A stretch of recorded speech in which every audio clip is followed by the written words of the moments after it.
Hello everyone, আসসালামু আলাইকুম। আশা করি সবাই অনেক বেশি ভালো আছেন। আলহামদুলিল্লাহ, আমিও ভালো আছি। আজকে আপনাদের সাথে আমি শেয়ার করতে যাচ্ছি খুবই মজার আর গরম ভাতের সাথে তো কিছু বলার অপেক্ষায় রাখে না, দারুণ একটি ফিশ কারি। তাহলে শুরু করছি। এখানে আমি নিয়েছি বোয়াল মাছের মাথা, আলু, পেঁয়াজ কুচি, আদা রসুন পেস্ট, কাঁচামরিচ আর কিছু বেসিক মশলা। একটি কড়াইতে আমি প্রথমে দিয়ে দিচ্ছি পরিমাণ মতো তেল। তেল যখন গরম হয়ে যাবে এর মধ্যে আমি দিয়ে দিয়েছি মিডিয়াম সাইজের 3টি কুচি করে রাখা পেঁয়াজ। পেঁয়াজগুলো ততক্ষণ পর্যন্ত ভেজে নেব যতক্ষণ না পর্যন্ত লাইট গোল্ডেন ব্রাউন কালার হয়ে যাচ্ছে। Please subscribe to my channel and press the bell icon, তাহলে নোটিফিকেশনটি সবার আগে আপনার কাছে যাবে আর ভিডিওটি সবার আগে আপনি দেখতে পাবেন। এই পর্যায়ে এখানে আমি দিয়ে দিয়েছি 2 চা চামচ পরিমাণে আদা ও রসুনের পেস্ট। আদা ও রসুনের পেস্ট দেওয়ার পরেও আমি মিনিটখানেক ভেজে নেব যাতে করে এখান থেকে কাঁচা গন্ধ চলে যায়।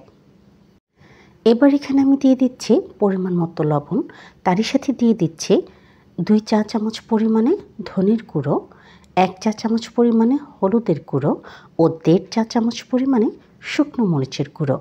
এটি যেহেতু বোয়াল মাছের মাথা আমি আলু দিয়ে রান্না করছি, ভুনা হবে, তাই একটু ঝাল ঝাল করে করছি যাতে করে খেতে ভালো লাগে। কিন্তু এই ঝাল আপনারা আপনাদের পছন্দ মতো দিয়ে নেবেন। এবারে সবগুলো উপকরণ আমি খুব ভালো করে একসাথে মিশিয়ে নিচ্ছি। সবগুলো মশলাই একসাথে একটু ভেজে নিব যাতে করে এর থেকে মশলার কাঁচা গন্ধ চলে যায় আর মশলাগুলো যাতে পুড়ে না যায়, তাই জন্য এখানে আমি দিয়ে দিচ্ছি সামান্য পরিমাণে পানি।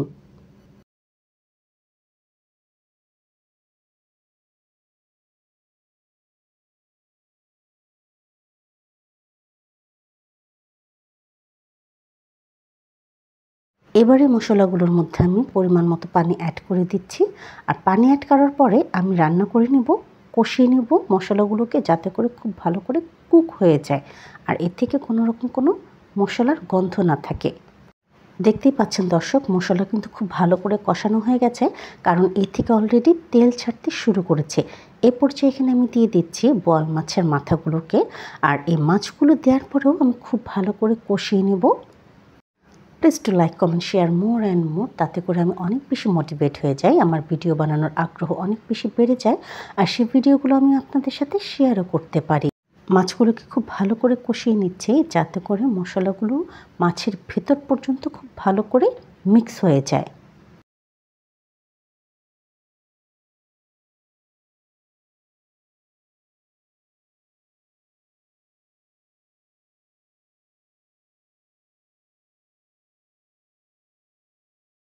এবার মাছগুলোকে ঢেকে দিয়ে আমি রান্না করে নেব 5 থেকে 7 মিনিটের জন্য।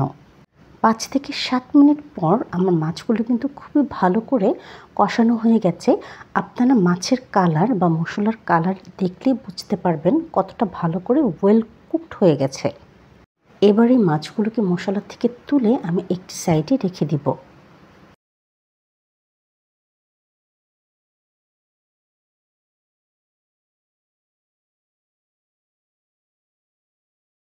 মাছ কষানো মশলার মধ্যে আমি এখানে দিয়ে দিয়েছি আলু আর এই আলুগুলি দেওয়ার পরে আমি 3 থেকে 4 মিনিট পর্যন্ত ভেজে নেব, তাতে করে আলুর টেস্ট খুব ভালো হবে।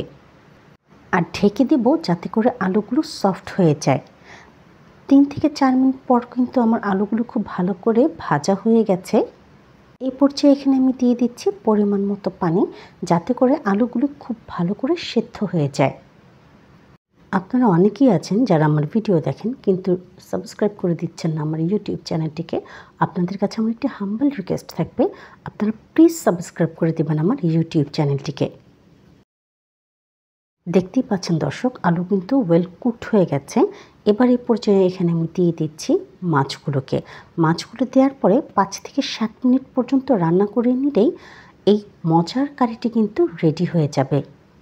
ওয়েট করছি আমরা 5 থেকে 7 মিনিটের জন্য।